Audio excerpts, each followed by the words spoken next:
Assalamualaikum warahmatullahi wabarakatuh. Dalam kita asyik bersembang, dalam kita berborak, berbincang dengan kawan, tetap ada petunjuk daripada Nabi SAW bagaimana hendak menjaga hati kita apabila kita bergaul dan bersembang dengan kawan kita. Dalam satu hadis sahih riwayat Bukhari dan Muslim, hadis daripada Ibnu Mas'ud, katanya, "Idza kuntum thalatha fala yatanaja ithnani dunal akhar hatta takhtalitu bainan nas, hatta takhtalitu bin nas." Maksudnya, apabila seseorang daripada kamu ada 3 orang, maka janganlah di kalangan kamu 2 orang tersebut berbisik-bisik, berbincang-bincang dengan kawan. Kawan seorang lagi duduk diam-diam. Tak boleh, tak dibenarkan.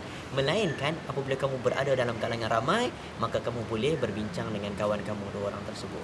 Itu menunjukkan kepada kita supaya orang tersebut tidak makan hati, kecil hati kawan kita, apalah dia bincang tentang kita. Itu antara adab-adab apabila kita duduk bersama dengan 3 orang. Satu hadis Nabi SAW karangan Imam Bukhari dalam kitab Adabul Mufrad, dia cerita kepada kita bahawa satu hari Sa'id Al-Maqburi dia berjalan bertemu dengan Ibnu Umar. Dia tengok Ibnu Umar sedang berbincang dengan kawan dia. Ibnu Umar bincang, tiba-tiba Sa'id Al-Maqburi datang. Dia buka telinga, pergi dengar apa Ibnu Umar cakap. Tiba-tiba Ibnu Umar tepuk dada dia. Tepuk dada dia, Ibnu Umar berkata, "Wahai Sa'id, jangan engkau menghampiri kami berdua. Jangan engkau buka telinga apabila 2 orang sedang bersembang. Kau nak dengar apa orang cerita. Jangan.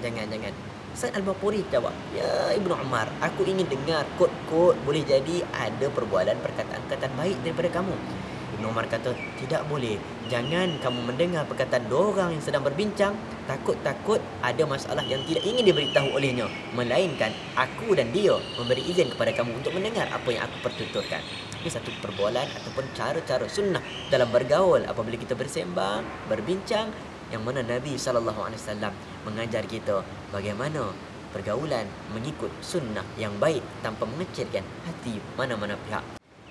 Orang kita ni ada 2 jenis. Yang pertama, seorang tu dia suka apabila kawan dia tengah sembang, 2 orang tengah berbincang hal-hal rahsia ke, tersembunyi ke, dia nak pergi buka telinga, nak pergi dengar apa orang cerita. Apa dia ni tengah aku hutang tak bayar ke, aku ni tak handsome ke, aku ni tak comel ke, pendek ke, gemuk. Dia nak pergi dengar. Sedangkan Nabi dan Ibnu Umar dalam hadis tadi melarang, jangan kamu pergi dengar, melainkan itu izinkan kita berdengar.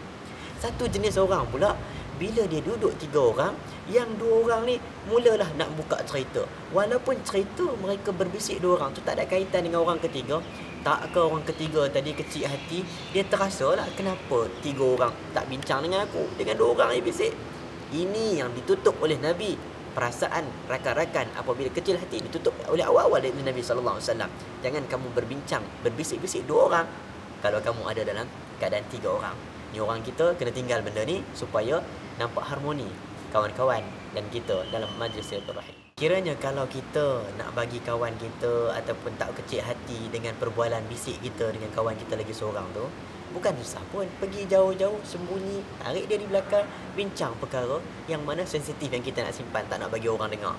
Daripada kita bincang 2 orang, kawan kita tenganga apa yang kita berbincang tu. Takut-takut dia kecil hati. Ataupun kalaulah kita dengar kawan kita 2 orang tengah sembang, yang kita nak pergi gatai dengar buat apa? Tak perlu. Sedangkan Nabi dah bagi amaran, sesiapa yang mengumpat berbincang berkenaan 2 orang kawan-kawan dia yang lain, sama seperti orang yang makan daging saudaranya sendiri. Yang kita nak kisah, kalau dia bincang pun Alhamdulillah, dia mengumpat pun Alhamdulillah. Dosa free yang dia orang dapat tu, pahala dapat kepada kita secara percuma. Kita tuntut di akhirat. Mudah bukan?